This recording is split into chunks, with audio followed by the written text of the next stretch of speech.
तो हेलो बच्चों, जैसा आप लोग को पता है कि जैक क्लास 11th का मॉडल सेट जारी कर चुका है। इसका मतलब है कि एग्जाम भी आपका होगा और एग्जाम पहले से फिक्स है, मतलब 20, 21, 22 को होगा, जो कि एग्जाम बच्चे बहुत दिन से इंतजार कर रहे थे कब होगा कब होगा। फाइनली जैक एग्जाम डेट के साथ साथ कुछ दिन बाद मॉडल सेट भी जारी कर दिया।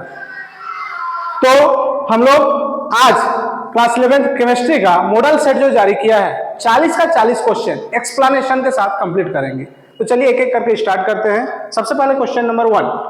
क्वेश्चन नंबर 1 है what is the IUPAC name of compound दिया हुआ है। कंपाउंड क्या है, ध्यान से देखेंगे। कंपाउंड है CH3 CH2 CH2OH। CH3 CH2 CH2OH। किसी भी ऑर्गेनिक कंपाउंड का जब हमको नॉमेनक्लेचर करना पड़ता है तो सबसे पहले ध्यान रखना पड़ता है कितना कार्बन है। तो काउंट करेंगे, कार्बन 1, कार्बन 2, कार्बन 3। तो टोटल कार्बन का नंबर 3 है। जब कार्बन का नंबर 3 होता है तो हम लोग को प्रोप लिखना पड़ता है। उसके जस्ट बाद हम लोग को देखना है कार्बन के बीच बॉन्ड कैसा है, सिंगल बॉन्ड है, डबल बॉन्ड है या फिर ट्रिपल बॉन्ड है। अगर सिंगल बॉन्ड है तो N लिखेंगे, डबल बॉन्ड है तो ENE लिखेंगे और ट्रिपल बॉन्ड है तो YNE लिखेंगे। तो हम लोग को यहाँ पता है CH3 CH2 CH2, कहीं पर डबल बॉन्ड या ट्रिपल बॉन्ड दिखाई नहीं दे रहा है, इसका मतलब क्या है, सिंगल बॉन्ड है। तो हम लोग क्या लिखेंगे, ANE। उसके जस्ट बाद देखते हैं कि इसमें एक फंक्शनल ग्रुप भी है। फंक्शनल ग्रुप कौन सा है, OH है। OH दैट मींस कि अल्कोहल है और अल्कोहल का सफिक्स क्या होता है, ओल होता है। तो इसमें हम लोग क्या ऐड कर देना है, प्रोपेन प्लस ऑल ऐड कर देना है, मतलब क्या हो जा रहा है, प्रोपेनोल हो जा रहा है। अब देखेंगे क्या ऑप्शन में है ये, तो बिल्कुल option number C is the correct answer. तो ये फर्स्ट क्वेश्चन का आंसर क्या था, प्रोपेनॉल। तो हम लोग सेकंड क्वेश्चन में आगे बढ़ते हैं। क्वेश्चन नंबर 2 है the most reactive hydrocarbon towards bromine is. Bromine के साथ दिया हुआ हाइड्रोकार्बन में कौन सबसे ज्यादा रिएक्टिव है। तो इससे पहले हम लोग को जानना है कि ब्रोमीन कैसा नेचर का है। ब्रोमीन इलेक्ट्रोफाइल है, न्यूट्रोफाइल है, सॉरी इलेक्ट्रोफाइल है कि न्यूक्लियोफाइल है। तो हम लोग को पता है ब्रोमीन कैसा है, इलेक्ट्रोफाइल है। इलेक्ट्रोफाइल से ही पता चल रहा है। वैसा स्पेसीज जिसको इलेक्ट्रॉन पसंद है, इलेक्ट्रोफाइल दैट मींस कि इलेक्ट्रॉन लविंग स्पेसीज। मतलब ब्रोमीन वैसे जगह पे जाएगा जहां पे इलेक्ट्रॉन सबसे ज्यादा होगा। तो हम देख रहे हैं सबसे पहला एग्जांपल है ENE मतलब डबल बॉन्ड, फिर देख रहे हैं YNE मतलब ट्रिपल बॉन्ड, फिर देख रहे हैं ENE मतलब डबल बॉन्ड। मतलब बेंजीन में सिंगल और डबल बॉन्ड अल्टरनेट होता है। और ANE मतलब सिंगल बॉन्ड, मतलब जितना ज्यादा नंबर ऑफ बॉन्ड्स वहां पे क्या होगा, ज्यादा इलेक्ट्रॉन, मतलब वहां पे क्या जाएगा, इलेक्ट्रोफाइल जाएगा, ब्रोमीन जाएगा। तो सबसे ज्यादा कहां पे जाएगा, इथाइन के पास जाएगा और इथाइन के साथ सबसे ज्यादा रिएक्टिव होगा।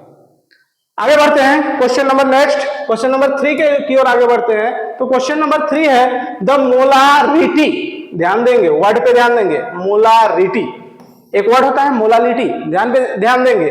मोलारिटी को हम लोग कैपिटल M से डिनोट करते हैं और मोलालिटी को स्मॉल m से डिनोट करते हैं। लेकिन क्वेश्चन है यहाँ पे the molarity of solution containing 5 moles of solute. Solute का नंबर ऑफ मोल्स गिवन है, number of moles of solute given है। मोल्स ऑफ सॉल्यूट कितना है, 5 मोल है, ठीक है। इन 2 लीटर ऑफ सॉल्यूशन, और सॉल्यूशन का वॉल्यूम दिया हुआ है, वॉल्यूम ऑफ सॉल्यूशन। तो जब मोलारिटी का क्वेश्चन सॉल्व कर रहे हैं तो हमको ये ध्यान में होना चाहिए कि मोलारिटी का फॉर्मूला क्या होता है। मोलारिटी का फॉर्मूला होता है number of moles of solute dissolved in per litre of solution या dissolved in volume of solution. तो number of moles of solute कितना दिया हुआ है, 5 मोल, और कितना वॉल्यूम है, 2 लीटर। तो इसको हम कैलकुलेट करेंगे तो आएगा 2.5 मोलर। कैपिटल M मोलारिटी है इसलिए इसका साइन हो जाएगा कैपिटल M। तो हम चेक करेंगे क्या ये आंसर में है, तो बिल्कुल है, ऑप्शन नंबर A। हम नेक्स्ट इसी तरह आगे बढ़ते हैं।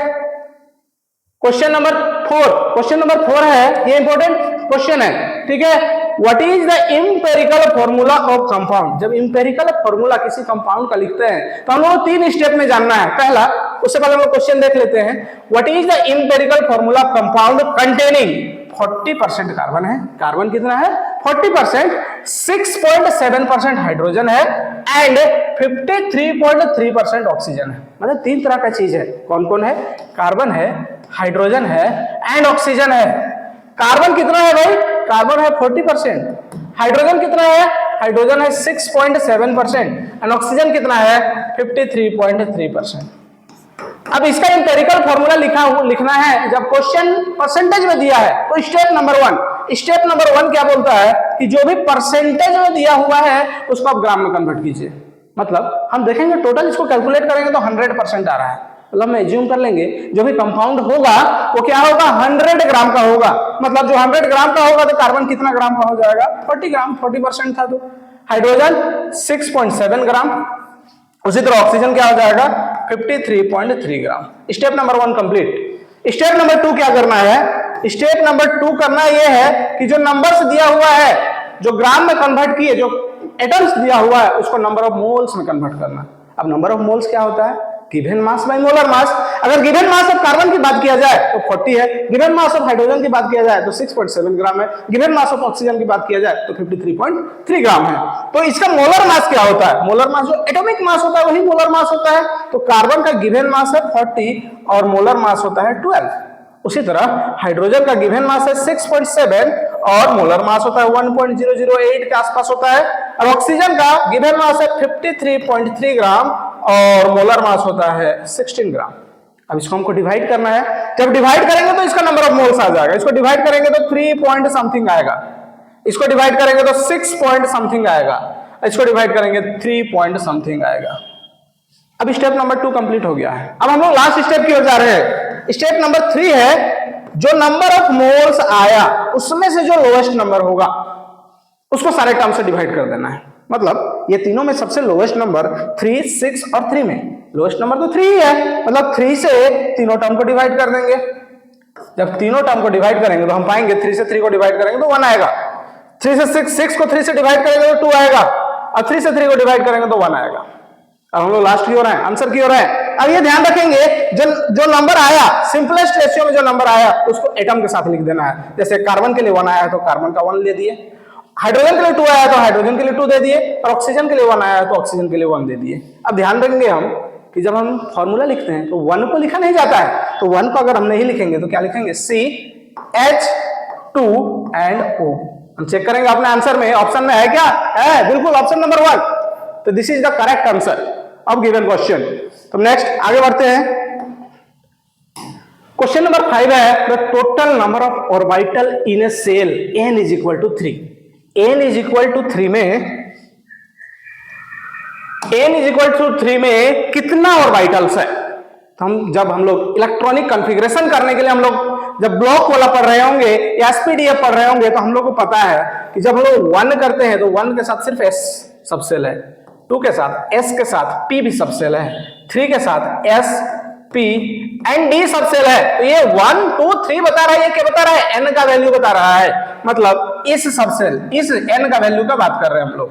मतलब 3 वाला के साथ s सबसेल भी है, p सबसेल भी है, d सबसेल है। मतलब s के पास सिंगल ऑर्बिटल होता है, p के पास 3 ऑर्बिटल होता है, और d के पास 5 ऑर्बिटल होता है।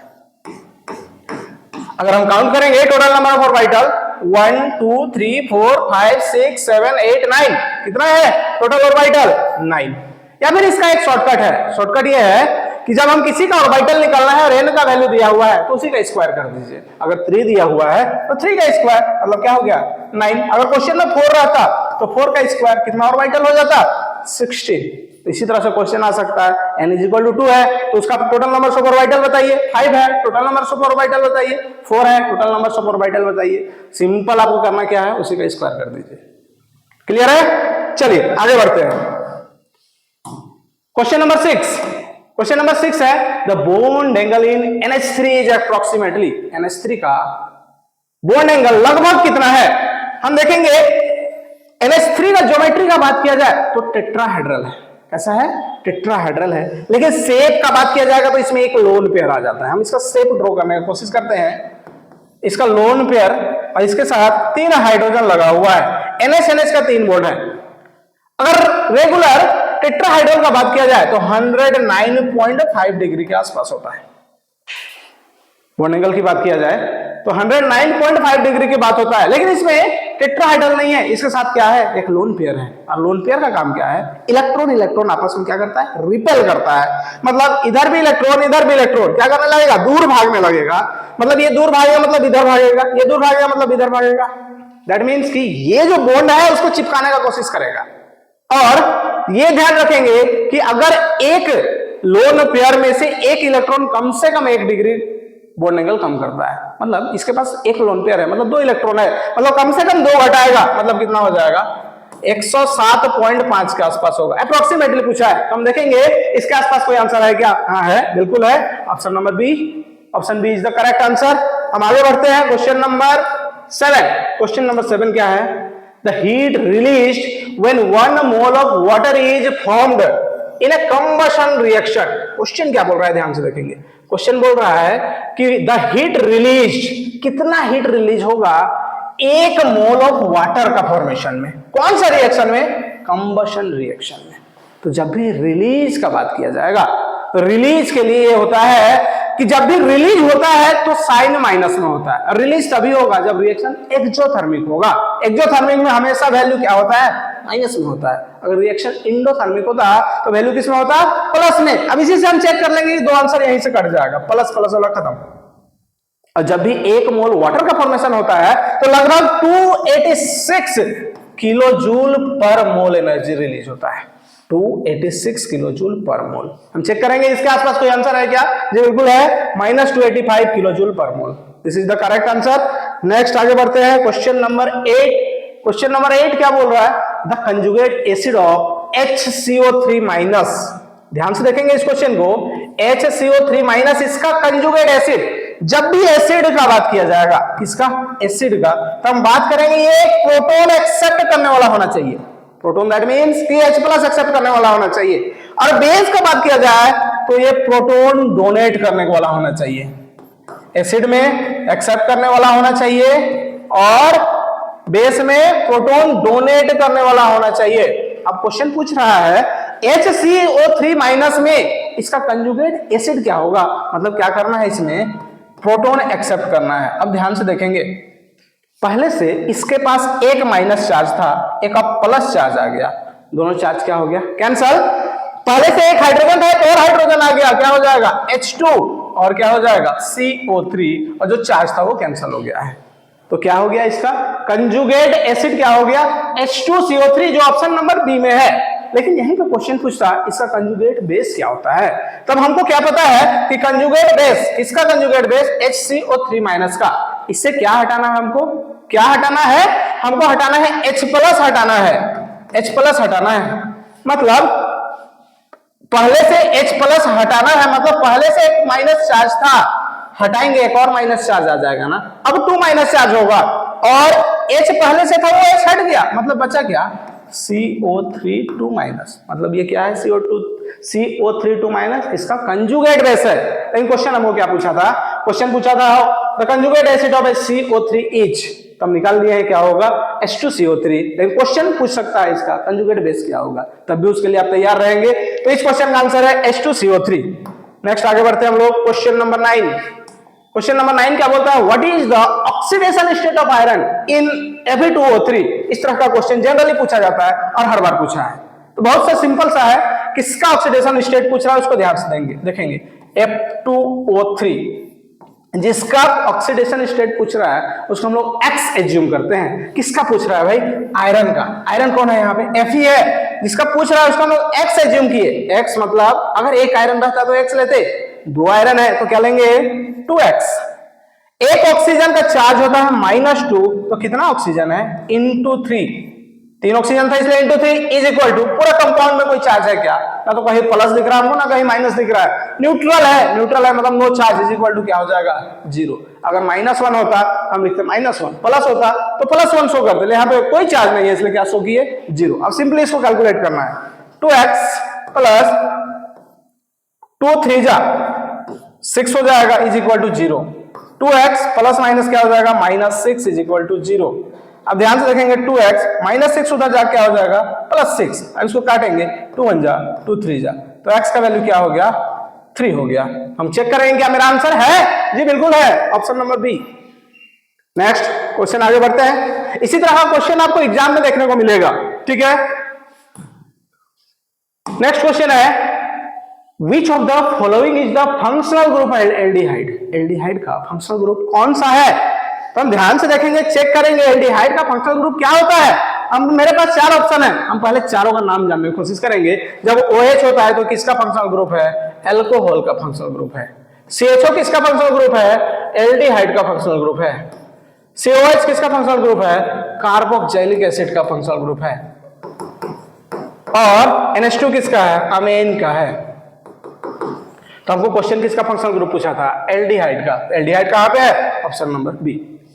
तो अब चारों याद रखते हैं, चारों का फंक्शनल ग्रुप का कौन सा फंक्शनल ग्रुप है। एल्कोहल का क्या है, OH है, एल्डिहाइड का CHO है, कार्बोक्सिलिक एसिड का COH है, अमीन का NH2 है। तो आपको कोई ना कोई क्वेश्चन देखने को मिलेगा एग्जाम में।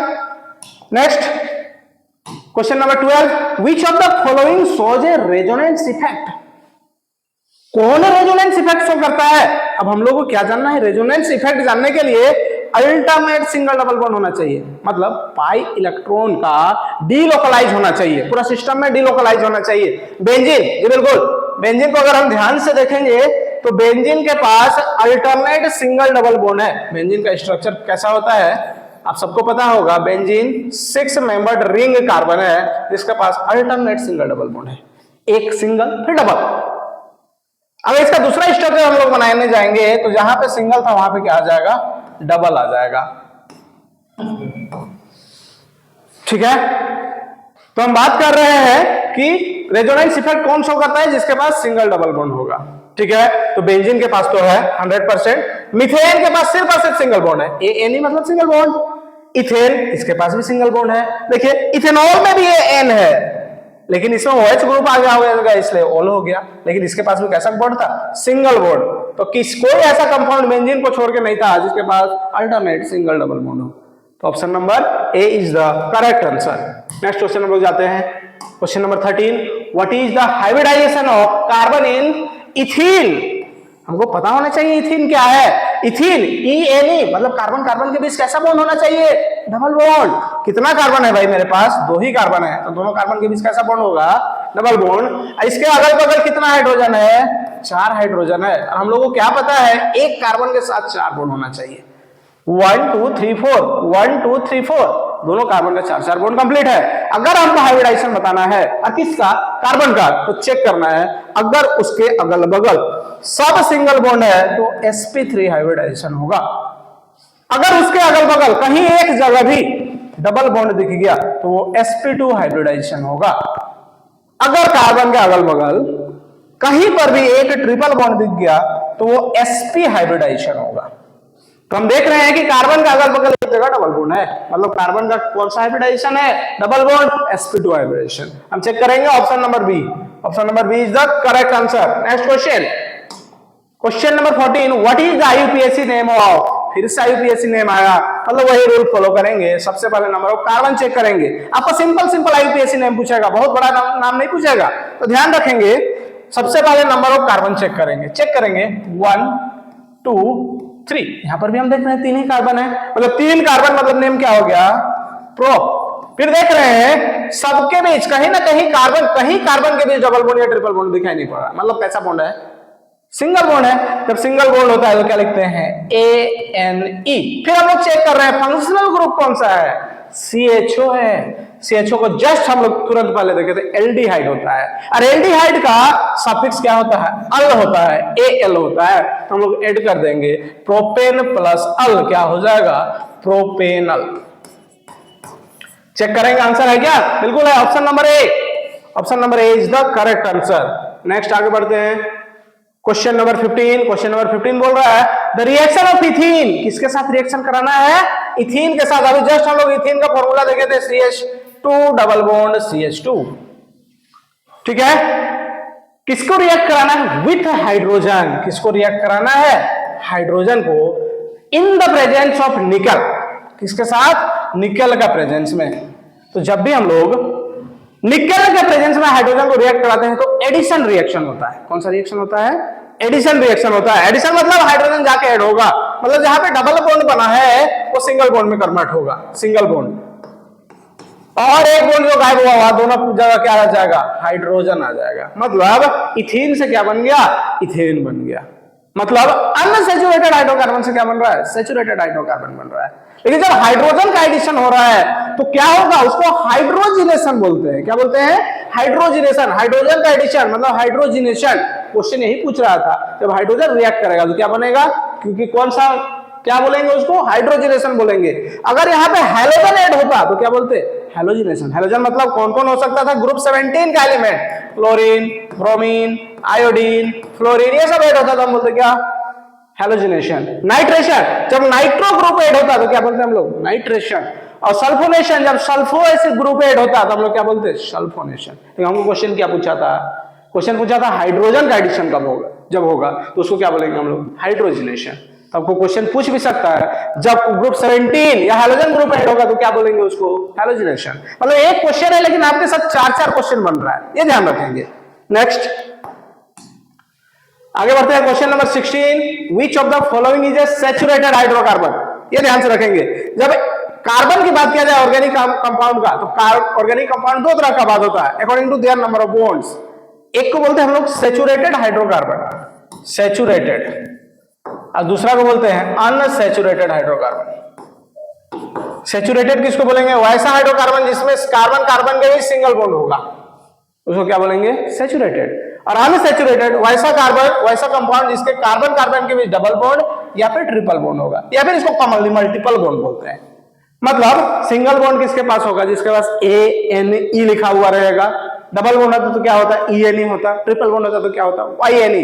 हमको क्वेश्चन क्या पूछा है, सैचुरेटेड, मतलब हम वैसा खोजेंगे जिसमें क्या लिखा हो, ANE। चेक करेंगे, YNE गलत, ENE ये भी गलत, और ANE ये बिल्कुल, यही बोला था सैचुरेटेड। तो किसमें हो जाएगा, मीथेन में। बेंजीन में तो अभी जस्ट पहले हम लोग देखे सिंगल डबल बॉन्ड क्या होता है, सिंगल और डबल बॉन्ड अल्टरनेट होता है। नेक्स्ट आगे बढ़ते हैं, question number 17, Which period of periodic table contains noble gas? Noble gas group 18 में होता है, ध्यान से रखेंगे, देंगे कौन सा ग्रुप में होता है, ग्रुप 18 में होता है। सबसे ऊपर हीलियम होता है, उसके नीचे नियोन होता है, उसके नीचे आर्गन होता है। और बात किया जाए तो ये फर्स्ट पीरियड में होता है, ये सेकंड पीरियड में होता है, और ये थर्ड पीरियड में होता है। अब क्वेश्चन देखेंगे क्या बोल रहा था, which period of periodic table contains noble gas, helium, neon and argon. ये जो हीलियम, नियोन और आर्गन है वो कौन सा पीरियड में बिलोंग करता है, पीरियोडिक टेबल में रहता है। हम देखेंगे helium first period, neon second period और आर्गन थर्ड पीरियड। चेक करेंगे तो फर्स्ट पीरियड भी आंसर है, सेकंड पीरियड भी, थर्ड पीरियड, मतलब तीनों में कंटेन कर रहा है, मतलब क्या हो जाएगा answer, all of the these, all of these. Next हम लोग आगे बढ़ते हैं, विच of the following has highest bond dissociation energy. दिया हुआ मॉलिक्यूल में उसका बॉन्ड को तोड़ने में किसमें सबसे ज्यादा एनर्जी लगेगा, उसी को बोलेंगे highest bond dissociation energy. Dissociate मतलब तोड़ना। हम चेक करते हैं, हाइड्रोजन के पास H2 के पास H और H सिंगल बॉन्ड है, उसी तरह क्लोरीन के पास भी Cl सिंगल बॉन्ड है, ऑक्सीजन के पास O और O के बीच डबल बॉन्ड है, उसी तरह नाइट्रोजन के पास N के साथ ट्रिपल बॉन्ड है। अब एक बात बताइए हमको, जितना ज्यादा बॉन्ड होगा उतना तोड़ने में एनर्जी लगेगा, उतना ज्यादा इलेक्ट्रॉन है, मतलब जितना ज्यादा नंबर ऑफ बॉन्ड्स एनर्जी उतना बॉन्ड डिसोसिएशन एनर्जी उतना लगेगा। मतलब सबसे ज्यादा बॉन्ड किसके पास है, Na2 के पास, मतलब डिसोसिएशन एनर्जी किसके पास सबसे ज्यादा होगा, किसमें सबसे ज्यादा लगेगा, N2 में। ठीक है, अगर क्वेश्चन सिर्फ पूछता है H2Cl2 O2 में किसका सबसे ज्यादा है, तो हम क्या बोलते, O2 का है, लेकिन इस बार आंसर क्या था, N2 था। नेक्स्ट आगे बढ़ते हैं,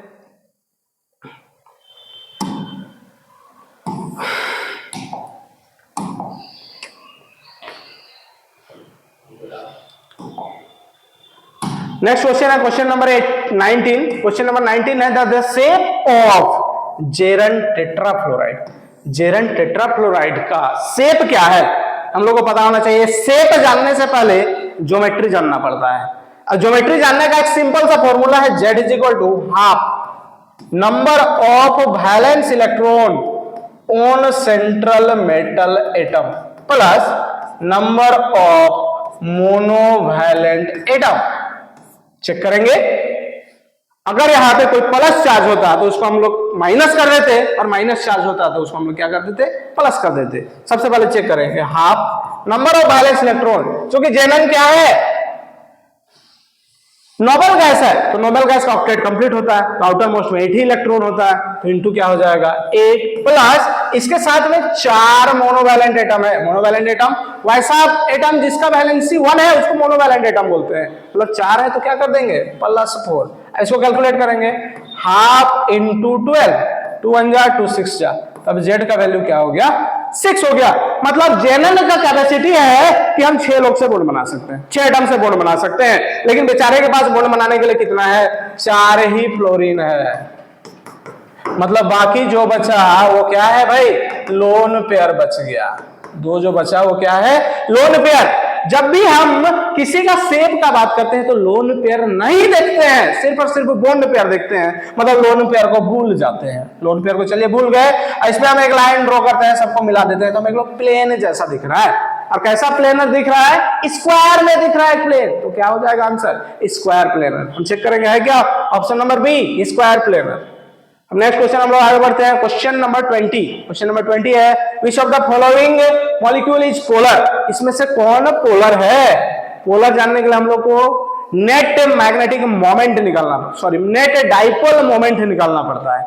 अब चेक करेंगे जब कार्बन डाइऑक्साइड का बात करेंगे तो कार्बन के दोनों साइड डबल बॉन्ड के साथ ऑक्सीजन है, इधर जितना डाइपोल मोमेंट है उतना डाइपोल मोमेंट इधर भी है, तो नेट डाइपोल मोमेंट कितना हो जाएगा 0। अब 0 हो गया तो उसके ऊपर कोई चार्ज नहीं, मतलब वो पोलर नहीं है, मतलब कार्बन डाइऑक्साइड नॉन पोलर है। उसी तरह अगर बात करें हम लोग CH4 का, तो जितना इधर जा रहा है उतना इसके ऑपोजिट जा रहा है, जितना अपर जा रहा है उतना लोअर जा रहा है, मतलब नेट डाइपोल मोमेंट क्या हो गया यहाँ पर भी 0। लेकिन NH3 का बात किया जाए, NH3 हम लोग जस्ट अभी शेप देखे थे, NH3 का क्या है उसके पास एक लोन पेयर है, एक ऊपर जा रहा है बाकी सब इधर आ रहा है, मतलब इसमें क्या होगा पोल्स जनरेट होगा। दैट मीन्स कि क्या है NH3 पोलर मॉलिक्यूल है। तो नेक्स्ट आगे हम लोग बढ़ते हैं question number 21, what is the molarity. फिर एक क्वेश्चन पूछा है मोलारिटी से, वर्ड पे ध्यान देंगे मोलारिटी। मोलारिटी मतलब कैपिटल M वाला टर्म, कैपिटल M का फॉर्मूला क्या होता है ध्यान से देखेंगे, कैपिटल M का फॉर्मूला होता है molarity W2 given mass of solute bye M2 molar mass of solute into 1000 by volume of solution in millilitre. अब चेक करेंगे क्या क्या चीज दिया हुआ है, क्या फाइंड करना है मोलारिटी फाइंड करना है of A solution containing 5 gram of NaOH।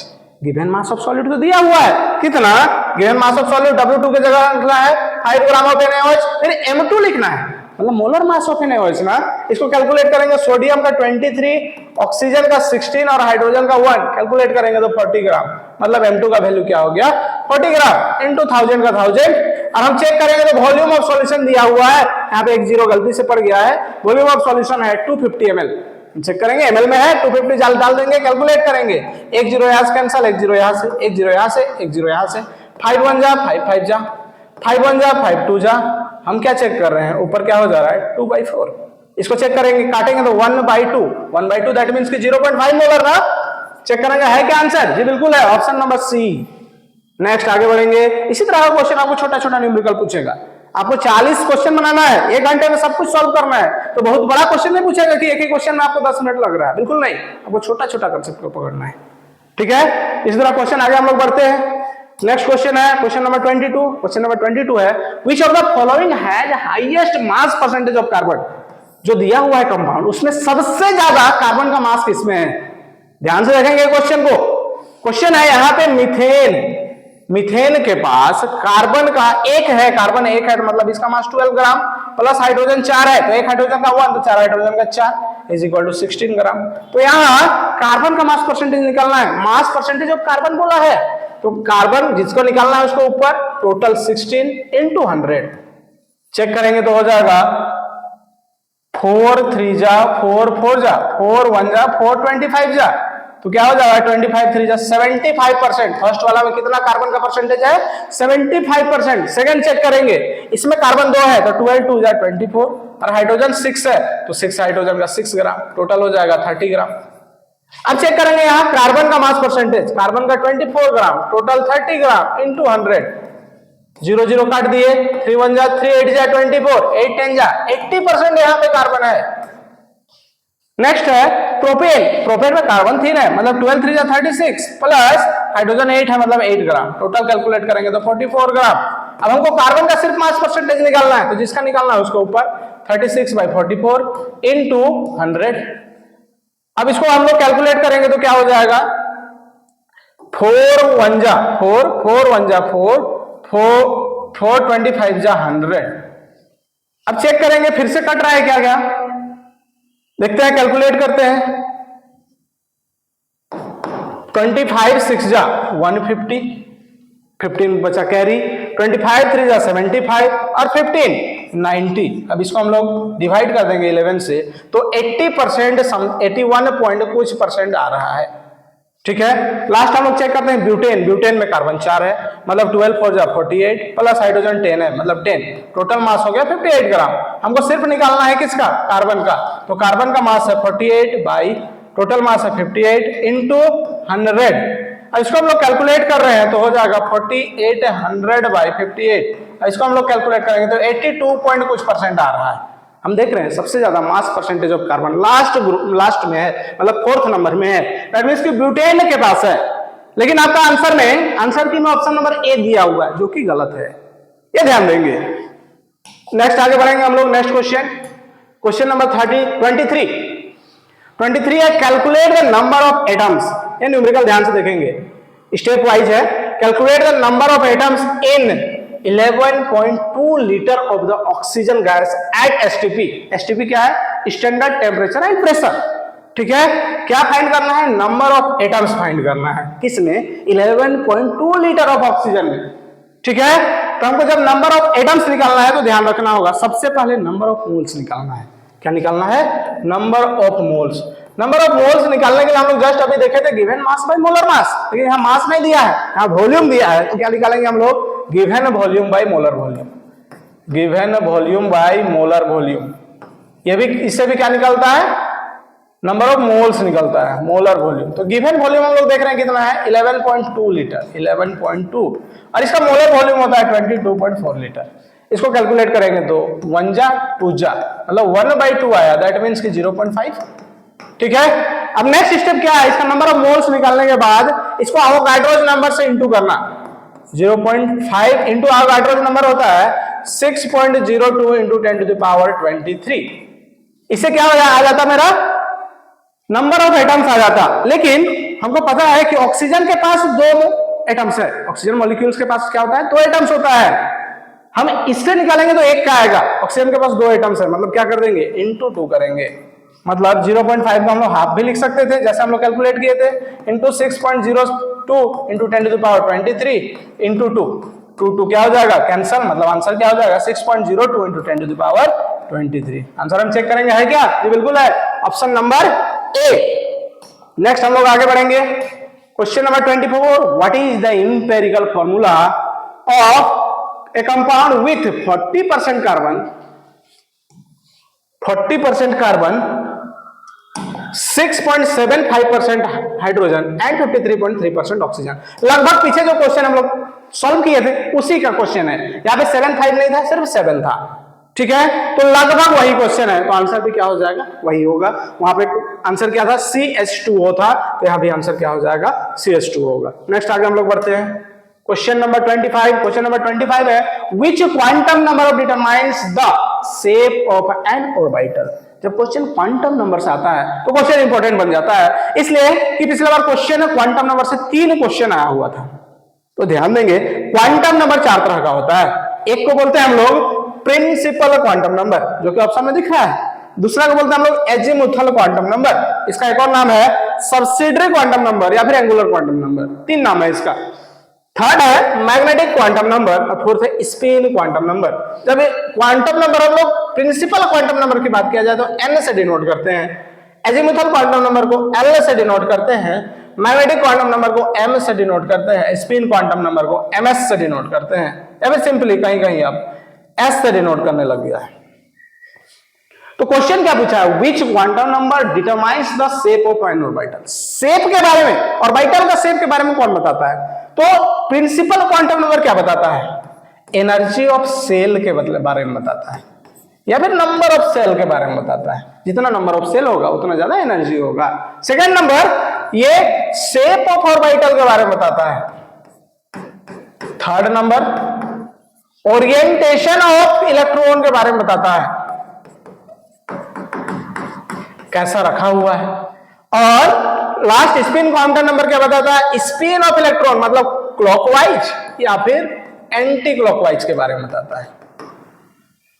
तो हमको क्वेश्चन क्या पूछा था, कौन सा क्वांटम नंबर के बारे में पूछा था कि शेप, कौन सा quantum number shape of orbital बताता है। तो हम देखेंगे एजीमुथल क्वांटम नंबर या फिर सब्सिडियरी क्वांटम नंबर किसके बारे में बताता है, शेप ऑफ ऑर्बिटल के बारे में बताता है। क्वेश्चन नंबर नेक्स्ट आगे बढ़ते हैं। Question number 26।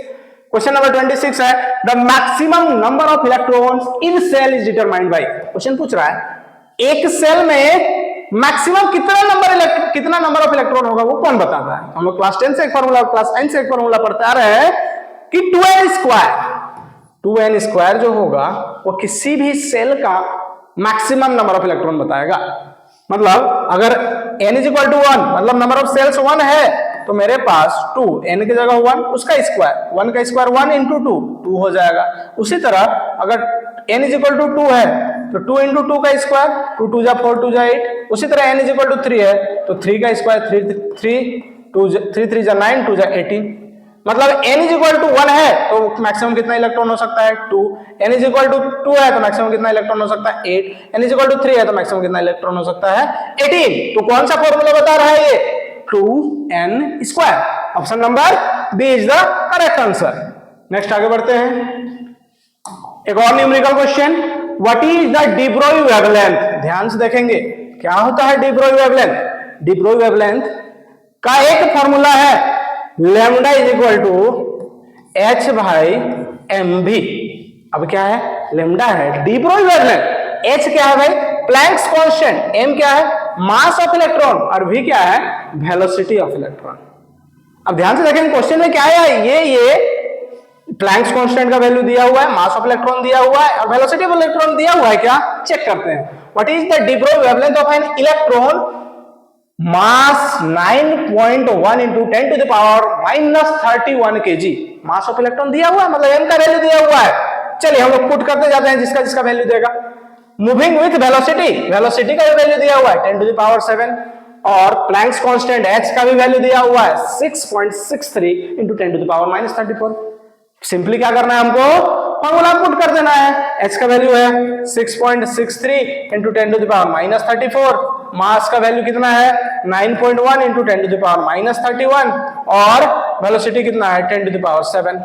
अब हमको पता है जब 10 का बेस हो और पावर है तो हम उसको ऐड और सब्सट्रैक्ट कर सकते हैं। अगर नीचे है तो ऊपर ले जाएंगे तो माइनस हो जाएगा और ऊपर ही है दोनों इंटू में है तो प्लस कर देते हैं। अब देखिए चेक करते हैं हम लोग क्या क्या है 6.63। हेलो 10 टू द पावर वाला को पहले क्लियर करते हैं 9.1 चेक करेंगे इंटू 10 टू द पावर -34 ऊपर था ऊपर छोड़ दिए। जब 10 टू द पावर -31 ऊपर जाएगा तो क्या हो जाएगा प्लस में 31 हो जाएगा और +7 ऊपर जाएगा तो क्या हो जाएगा -7 में हो जाएगा।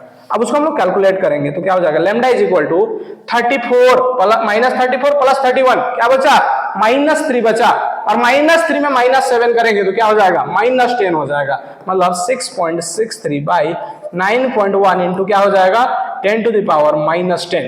अब इस क्वेश्चन को ध्यान से देखेंगे, अभी आंसर क्यों हम लोग नहीं बढ़े हैं, इसको ऊपर सॉल्व करना है। क्वेश्चन है 6.63 by 9.1 into 10 to the power -10। इसका पॉइंट हटाएंगे तो नीचे क्या हो जाएगा 100 हो जाएगा, इसका पॉइंट हटाएंगे तो क्या हो जाएगा ऊपर 10 हो जाएगा। एक जीरो यहां से कटा, एक जीरो यहां से कटा, ऊपर क्या बचा 10 टू द पावर सॉरी नीचे क्या बचा 10 टू द पावर 1 बचा, यहां से कटा यहां से एक जीरो बाकी है तो नीचे क्या बचा है 10 टू द पावर 1। मतलब क्या बचा है 663 by 91 into 10 to the power -10 था, उसमें से नीचे से 10 टू द पावर 1 जाके क्या हो जाएगा -1 हो जाएगा। तो क्या हो गया, और इसको हम कैलकुलेट करते हैं 663 बाई 91 को कैलकुलेट करेंगे तो 7.82 के आसपास आ रहा है इंटू 10 टू द पावर -11। हम चेक करेंगे इसके आसपास कोई आंसर है क्या, जी बिल्कुल है ऑप्शन नंबर ए। और ध्यान से देखेंगे आंसर की में आपको ऑप्शन नंबर बी दिया हुआ है जो कि गलत है। तो आप आंसर जब पढ़ें तो ध्यान से देखें कि आंसर सही दिया है या नहीं। कोई जरूरी नहीं है कि सब आंसर सही दिया हुआ होगा, अभी तक हम लोग चेक कर चुके हैं 2 आंसर गलत है, ठीक है। तो आप वीडियो में बने रहिए, लास्ट तक देखिए कि कौन सा आंसर सही है, कौन सा आंसर गलत है। और मॉडल सेट है मतलब इसी तरह का क्वेश्चन आएगा, इसका मतलब बिल्कुल ये नहीं कि 100% यही आएगा, इसी तरह से क्वेश्चन आएगा। मॉडल सेट का मतलब इसीलिए मॉडल सेट आता है कि आप अपना तैयारी को जांच सके, आप कहां तक तैयार हैं। अगर आपको कहीं कमी है तो उस पर काम करने का जरूरत है। चलिए बहुत ज्यादा बात नहीं करते, आगे क्वेश्चन बढ़ते हैं। नेक्स्ट क्वेश्चन है question number 28, the element with atomic number 34, atomic number क्या है एलिमेंट का 34, to which block of the periodic table. 34 atomic number वाला एलिमेंट कौन सा ब्लॉक में है, तो इसके लिए हमको इलेक्ट्रॉनिक कॉन्फ़िगरेशन आना चाहिए। इलेक्ट्रॉनिक कॉन्फ़िगरेशन किसका 34 का, तो सबसे पहले हम करेंगे 1s2 2s2 2p6 3s2 3p6 4s2 3d10 and 4p4 हो रहा है, तब जाकर 34 हो रहा है। अब हमको ब्लॉक देखना है, तो लास्ट इलेक्ट्रॉन जिस भी सबसेल में इंटर किया है उसी ब्लॉक का होगा। मतलब कौन सा सबसेल में इंटर किया है, पी सबसेल में, तो कौन सा ब्लॉक का होगा एलिमेंट, पी ब्लॉक का। Option number B is the correct answer. Next आगे बढ़ते हैं हम लोग क्वेश्चन नंबर 29। क्वेश्चन नंबर 29 है which of the following has highest electron affinity. Electron affinity किसको बोलते हैं ये ध्यान देंगे। इलेक्ट्रॉन एफिनिटी उसको बोलते हैं किसी भी एटम में एक और इलेक्ट्रॉन डालने में या एक और इलेक्ट्रॉन ऐड करने में जितना एनर्जी रिलीज होता है उसी को हम लोग क्या बोलते हैं, इलेक्ट्रॉन एफिनिटी, या फिर इसी का एक और नाम है इलेक्ट्रॉन गेन एंथैल्पी। अब ऑप्शन क्या क्या है ध्यान से देखेंगे। ऑप्शन है फ्लोरीन, ऑप्शन है क्लोरीन, ऑप्शन है ऑक्सीजन, ऑप्शन है सल्फर। अगर आप जनरल ट्रेंड की बात किया जाए तो जैसे जैसे हम लोग लेफ्ट टू राइट जाते हैं इलेक्ट्रॉन एफिनिटी बढ़ता है, और टॉप टू बॉटम आते हैं तो इलेक्ट्रॉन एफिनिटी डिक्रीज करता है। लेकिन यहां पे क्वेश्चन जानबूझ के दिया है क्योंकि यहां दोनों का कहानी अलग है, फ्लोरीन और क्लोरीन में। सबसे ज्यादा होना चाहिए था क्लोरीन का, लेकिन है क्लोरीन का। ऐसा क्यों भाई, समझते हैं। हम लोग को पता है फ्लोरीन बहुत छोटा सा एटम है, बहुत छोटा सा एटम है, मतलब इसके पास 2 ही सेल है, और क्लोरीन के पास कितना सेल है, 3 सेल है। जब इसमें एक और इलेक्ट्रॉन ऐड करते हैं तो बहुत आसानी से इलेक्ट्रॉन ऐड कर पाते हैं हम लोग। मतलब क्लोरीन के कंपेयर में कम एनर्जी खर्च करना पड़ता है, लेकिन जब क्लोरीन में ऐड करते हैं तो ज्यादा एनर्जी खर्च करना पड़ता है। मतलब इलेक्ट्रॉन एफिनिटी क्या था, जिसमें ज्यादा एनर्जी लगेगा इलेक्ट्रॉन ऐड करने में, उसी का बात कर रहा था। तो किसके पास हाईएस्ट इलेक्ट्रॉन एफिनिटी होगा, क्लोरीन का। ये क्वेश्चन ध्यान से देखेंगे। नेक्स्ट क्वेश्चन, और प्रीवियस क्वेश्चन की बात किया जाए तो क्वेश्चन पूछता है वहां से which have highest electronegativity. Electronegativity का बात किया जाए तो फ्लोरीन के पास सबसे ज्यादा इलेक्ट्रोनेगेटिविटी है। Next question number 30, the ionization enthalpy of nitrogen is greater than the oxygen because. Nitrogen का the ionization enthalpy of nitrogen is greater than oxygen. Nitrogen का आयोनाइजेशन एंथैल्पी ऑक्सीजन से ज्यादा क्यों है। अब हम लोग को पता है कहां पर है ऑक्सीजन, ध्यान से देखेंगे तो पहले क्या है, नाइट्रोजन है, फिर क्या है, ऑक्सीजन है, फिर क्या है, फ्लोरीन है, फिर क्या है, नियोन है। अगर इसका बात किया जाए तो इसका एटॉमिक नंबर 7 है, इसका एटॉमिक नंबर 8 है। अब इसका हम लोग इलेक्ट्रॉनिक कॉन्फ़िगरेशन कर रहे हैं नाइट्रोजन का 1s2 2s2 2p3। इसका हम इलेक्ट्रॉनिक कॉन्फ़िगरेशन हो रहा है तो 1s2 2s2 2p4। इसका आउटर मोस्ट पी ऑर्बिटल का अगर हम ऑर्बिटल में इसका इलेक्ट्रॉन को शो करें तो 2p के पास 3 ऑर्बिटल होता है, तो यहां पर भी p के पास 3 ही ऑर्बिटल होगा। इलेक्ट्रॉन का फिलिंग करें तो इस n के लिए, नाइट्रोजन के लिए 3 इलेक्ट्रॉन है और ऑक्सीजन के पास 4 इलेक्ट्रॉन है। अब हम ध्यान से देखेंगे तो नाइट्रोजन का जो ऑर्बिटल वो हाफ फील्ड है, और उसका ना तो हाफ फील्ड है ना तो फुल फील्ड है, इनकम्प्लीटली फील्ड है। और हम लोग को पता है जो हाफ फील्ड होता है वो ज्यादा स्टेबल होता है, और ज्यादा स्टेबल वो मजबूत हो गया, और आयनाइजेशन एंथैल्पी क्या हो जाएगा, उससे एक इलेक्ट्रॉन, किसी भी एटम से एक इलेक्ट्रॉन निकालने में जो एनर्जी देना पड़ता है उसे हम लोग क्या बोलते हैं, आयनाइजेशन एंथैल्पी। तो जो स्टेबल हो गया उसे उसे इलेक्ट्रॉन निकालना मुश्किल हो जाएगा ना, निकाल भी रहे हैं तो बहुत ज्यादा एनर्जी देना होगा। तो सबसे ज्यादा एनर्जी किसमें लगेगा, नाइट्रोजन और ऑक्सीजन में, नाइट्रोजन में। क्यों, क्योंकि उसके बाद स्टेबल कॉन्फ़िगरेशन है। तो देखेंगे हम, nitrogen is smaller in size, बिल्कुल गलत। नाइट्रोजन हैज हाफ फील्ड पे ऑर्बिटल, जी बिल्कुल। अभी देखें हम लोग नाइट्रोजन के पास कैसा है, हाफ फील्ड ऑर्बिटल है। नेक्स्ट आगे बढ़ते हैं हम लोग, question number 31, which of the following is an alkaline earth metal. Alkaline earth metal किसको बोलते हैं, ध्यान से देखेंगे। ग्रुप 1 एलिमेंट को अल्कली मेटल बोलते हैं, ग्रुप 2 एलिमेंट को अल्कलाइन अर्थ मेटल बोलते हैं। क्वेश्चन इसी तरह से पूछेगा आपको, which is the alkali metal, which of the following is alkaline earth metal. तो ध्यान से देखेंगे, सोडियम जो है Na वो फर्स्ट ग्रुप में बिलोंग करता है, मैग्नीशियम सेकेंड ग्रुप में बिलोंग करता है, एल्युमिनियम ये पी ब्लॉक का है, ये फर्स्ट और सेकंड में तो आएगा ही। उसी तरह पोटेशियम फर्स्ट ग्रुप में बिलोंग करेगा पोटेशियम। तो हमको पूछा क्या था, alkaline earth metal. Alkaline earth metal मतलब ग्रुप 2 एलिमेंट, ग्रुप 2 मतलब magnesium. Magnesium is the correct answer. Next हम लोग बढ़ते हैं question number 32। The atomic radius of an element decreases across the period because, क्या पूछ रहा है, the atomic radius of an element, किसी भी एलिमेंट का एटॉमिक रेडियस डिक्रीज करता है जब हम लोग कहां से कहां जाते हैं, across the period. Across the period मतलब लेफ्ट टू राइट जाएंगे तो क्यों बढ़ता है, एटॉमिक रेडियस क्यों घटता है, ये पूछ रहा है। तो हम लोग जैसे जानते हैं, अभी ले ले हम बात करें नाइट्रोजन, ऑक्सीजन और फ्लोरीन, तीन का बात करते हैं। इसका एटॉमिक नंबर कितना है, 7 है। इसका एटॉमिक नंबर 8 है। इसका एटॉमिक नंबर 9 है। इसका जनरल इलेक्ट्रॉनिक कॉन्फ़िगरेशन की बात किया जाए तो 2,5 है। इसका 2,6 है। इसका 2,7 है। इसको हम लोग जब सेल में रिप्रेजेंट करेंगे तो इसके पास 2 सेल है, इसके पास भी 2 सेल है, इसके पास भी 2 ही सेल है। लेकिन हम जब देखेंगे तो इसके पास टोटल आउटर मोस्ट, अंदर इंटरनल 2 इलेक्ट्रॉन और आउटर में 5 इलेक्ट्रॉन है। इसके इंटर में 2 और आउटर में 6 इलेक्ट्रॉन है। इसके इंटर में 2 और इसका आउटर मोस्ट में कितना इलेक्ट्रॉन है, 7 इलेक्ट्रॉन है। ठीक है, अब ध्यान से देखेंगे साइज क्यों घटता है। हम लोग को पता है किसी के पास जितना इलेक्ट्रॉन उतना ही क्या होता है, प्रोटॉन होता है। मतलब इसके पास 7 इलेक्ट्रॉन था तो इसके पास 7 प्रोटॉन भी है। इसके पास 8 इलेक्ट्रॉन था, 8 प्रोटॉन भी है। इसके पास 9 इलेक्ट्रॉन था, 9 प्रोटॉन भी है। और हम लोग को पता है इलेक्ट्रॉन को प्रोटॉन अपने ओर खींचता है, प्रोटॉन इलेक्ट्रॉन को अपने ओर खींचने की कोशिश करता है। अब प्रोटॉन जब इलेक्ट्रॉन को अपने ओर खींच रहा है तो अपने पास लाएगा, और जिसके पास सबसे ज्यादा नंबर ऑफ प्रोटॉन होगा और ज्यादा पास लाएगा, मतलब वो ज्यादा ताकतवर हो गया। अब प्रोटॉन जैसे जैसे बढ़ रहा है तो हम लोग उसी को बोलते हैं इंक्रीज इन न्यूक्लियर चार्ज। तो हम देख रहे हैं सबसे ज्यादा प्रोटॉन किसके पास है, फ्लोरीन के पास, तो साइज भी इसका सबसे छोटा होगा। और रीजन क्या है, इंक्रीज इन न्यूक्लियर चार्ज। देखेंगे nuclear charge increases, option number ए 1 ही करेक्ट है।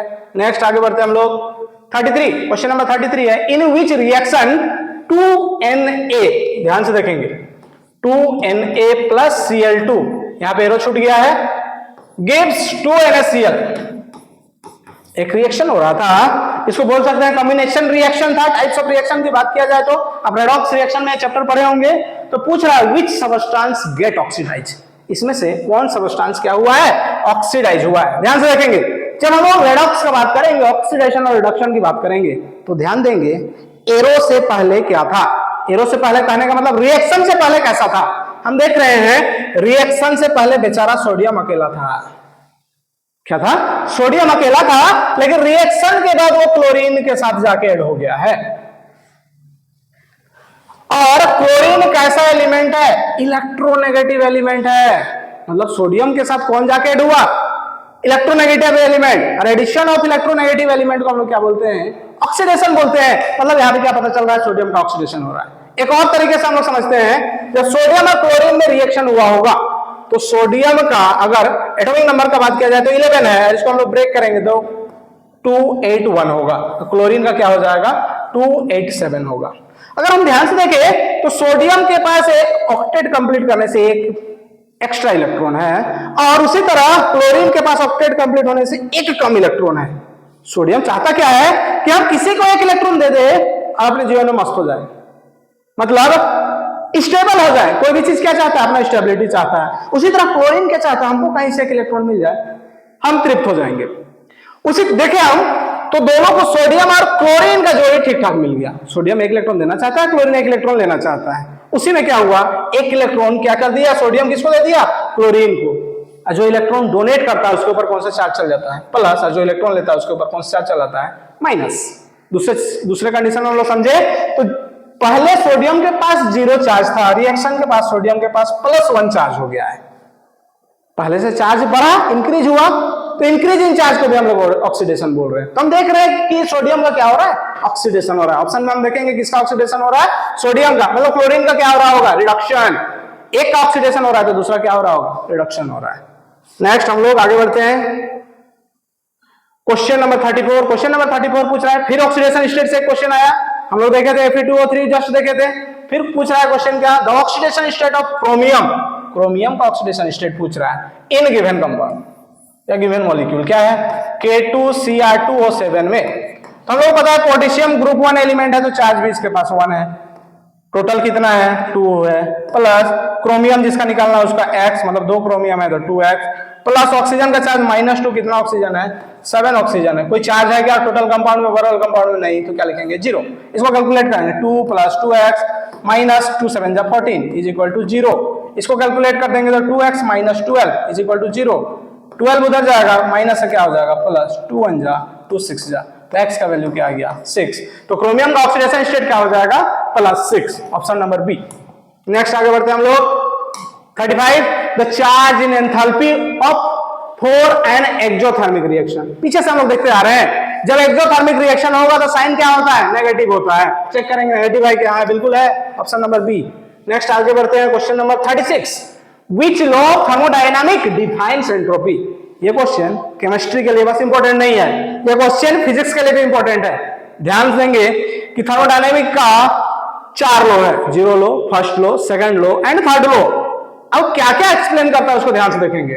जब 0 लॉ का बात किया जाए तो थर्मल एनर्जी का बात करता है, थर्मल एनर्जी मतलब टेम्परेचर का बात करता है, किसका बात करता है टेम्परेचर का बात करता है। फर्स्ट लॉ क्या बोलता है इंटरनल एनर्जी का बात करता है, इंटरनल एनर्जी बोले या फिर कंजर्वेशन ऑफ एनर्जी को डिफाइन करता है, conservation of energy. Second law क्या बताता है, सेकेंड लॉ एंट्रोपी को डिफाइन करता है, और थर्ड लॉ क्या बताता है entropy on absolute temperature, absolute temperature पे बताता है। एब्सोल्यूट टेम्परेचर किसको बोलते हैं जब 0 डिग्री सेंटीग्रेड होगा या फिर -273 केल्विन, ठीक है, या फिर क्या बोलेंगे उसको -273 केल्विन का टेम्परेचर में क्या होता है एंट्रोपी का बात करता है। उसको क्या कौन सा लॉ करता है थर्मोडायनामिक का थर्ड लॉ। तो क्वेश्चन क्या पूछा है which law of thermodynamic define entropy, entropy का कौन सा लॉ डिफाइन कर रहा है सेकेंड लॉ। क्वेश्चन पूछा है सेकेंड लॉ, लेकिन यहां से आपको 4 क्वेश्चन का आंसर मिल गया। 0th लॉ क्या करता है थर्मल एनर्जी या फिर टेम्परेचर, फर्स्ट लॉ क्या करता है इंटरनल एनर्जी या फिर conservation of energy, second law entropy, और थर्ड लॉ एब्सोल्यूट टेम्परेचर पे एंट्रोपी की बात करता है। नेक्स्ट क्वेश्चन बढ़ते हैं क्वेश्चन नंबर 37। क्वेश्चन नंबर 37 है the equilibrium constant of A reaction is 10। The equilibrium constant of A reaction कैसी, इक्विलिब्रियम कांस्टेंट को कैसे से डिनोट करते हैं, उसका वैल्यू है 10 equilibrium constant. What will happen the concentration of product is increase.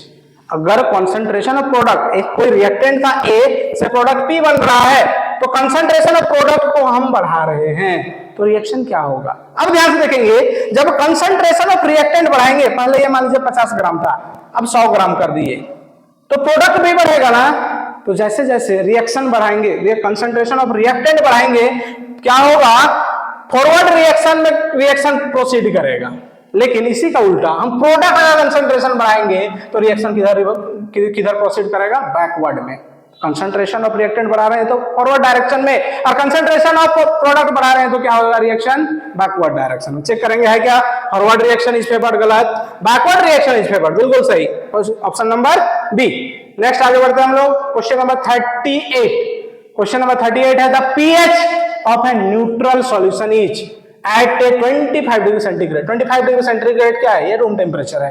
Room temperature पे पीएच का न्यूट्रल सॉल्यूशन का वैल्यू क्या होगा हम लोग को पता है। जब किसी का वैल्यू 0 से 7 होता है तो उसको हम लोग एसिडिक बोलते हैं। 7 से ऊपर रहता है तो 7 से 14 रहता है तो उसको हम लोग क्या बोलते हैं बेसिक बोलते हैं। तो न्यूट्रल कहां पे होता है जो दोनों में आ रहा है 7 7, तो क्या हो जाएगा न्यूट्रल का वैल्यू क्या हो जाएगा 7। Next question number 39, which of the following is Lewis base. Lewis base किसको बोलते हैं, वैसा एसिड सॉरी वैसा कंपाउंड जो lone pair of electron donate करता है उसी को हम लोग क्या बोलते हैं लेविस बेस। लेविस एसिड किसको बोलते हैं, वैसा स्पीशीज जो lone pair of electron accept करता है उसको क्या बोलते हैं लेविस एसिड। लेकिन यहाँ क्या पूछा है लेविस बेस, मतलब क्या करेगा डोनेट करेगा। अब चेक करेंगे किसके पास लोन पेयर है। हम लोग जस्ट पहले देखे थे BF3NH3H+AlCl3 में NH3 के पास एक लोन पेयर है और 3 के साथ हाइड्रोजन बनाया है। तो लोन पेयर किसके पास है NH3, जिसके पास है वही डोनेट करेगा। तो किसके पास है लोन पेयर NH3 के पास, मतलब लेविस बेस कौन है NH3। हम लोग इस मॉडल सेट का लास्ट क्वेश्चन पहुंच गए हैं question number 14, the combustion ion sorry the common ion. Common का मतलब क्या है जो कोई दो चीज में सेम रहा होगा उसी को बोलते हैं common ion effect is associated with, किसमें कॉमन आयन इफेक्ट करता है। ध्यान से देखेंगे, हम लेते हैं कॉमन आयन किसको बोलते हैं। मान लीजिए हम लिए CH3COOH, जब इसको हम लोग डिसोसिएट करते हैं तो किसमें कन्वर्ट होता है, CH3COO minus plus H plus. चलिए अब हम ध्यान देंगे इस रिएक्शन में अगर हम HCl इंक्लूड कर रहे हैं, क्या कर रहे हैं, HCl इंक्लूड कर रहे हैं, तो HCl के पास क्या होता है, H प्लस और Cl माइनस। जब इस रिएक्शन में डालेंगे तो H प्लस का कंसंट्रेशन बढ़ेगा। मतलब ध्यान से देखेंगे तो यहाँ पे प्लस चार्ज, इसका भी प्लस चार्ज, इसी को बोल रहे हैं कॉमन आयन इफेक्ट, ठीक है। और जब इस रिएक्शन में अगर हम CH3COO या फिर बोले COONA डाल दें, Na के पास प्लस चार्ज, इसके पास माइनस चार्ज, ठीक है, CH3CONA सोडियम एसीटेट, तो हम देख रहे हैं क्या, CO को डालेंगे अगर यहाँ पे तो किसका कंसंट्रेशन बढ़ेगा, नेगेटिव आयंस का कंसंट्रेशन बढ़ेगा, दोनों में कॉमन था। और ऐसा कहां पे होता है, इक्विलिब्रियम में होता है। कहां होता है, इक्विलिब्रियम में होता है। अगर एक स्टेप आगे बढ़ेंगे तो ये मिलेगा, एक स्टेप पीछे जाएंगे तो ये मिलेगा, उसी को इक्विलिब्रियम बोलते हैं। तो देखेंगे इक्विलिब्रियम है क्या ऑप्शन में, बफर सॉल्यूशन गलत, सॉल्ट सॉल्यूशन गलत, सॉल्युबिलिटी इक्विलिब्रियम, जी बिल्कुल option number C is the correct. तो आप लोगों ने देखा कि हम लोग एक एक क्वेश्चन को एक्सप्लेन करके देखे, इसका मतलब ये नहीं कि आपको सब आ गया, इसका मतलब ये है कि आप इस तरह का क्वेश्चन को जानते हैं। हम लोग मॉडल सेट सॉल्व किए हैं, मॉडल मतलब उस तरह का क्वेश्चन सॉल्व किया जो एग्जाम में आएगा। तो आप लोगों के सुविधा के लिए और इस तरह का क्वेश्चन सॉल्व करने के लिए हम लोग 12 मई से अपने ऑफलाइन सेंटर, साइंस सेंटर जो कि पालकोट रोड, गुमला के पालकोट रोड SBI बैंक के पास स्थित है, उसमें हम लोग 12 मई से 19 मई तक ऑब्जेक्टिव बेस्ड इसी तरह का क्वेश्चन लेकर आपको प्रैक्टिस कराएंगे, जो चैप्टर वाइज होगा। जैसे एक चैप्टर उठाया उसमें किस तरह से क्वेश्चन बन सकता है उसका आपको सॉल्यूशन कराएंगे, सॉल्व कराएंगे। तो आप हमारे क्लास ज्वाइन कर सकते हैं, आके इसका आनंद ले सकते हैं, आके इसका लाभ उठा सकते हैं। तो आप मेरे साथ आगे ज्वाइन कीजिए, हमारे साथ आगे ज्वाइन कीजिए। Thank you, best of luck for your examination. Thank you.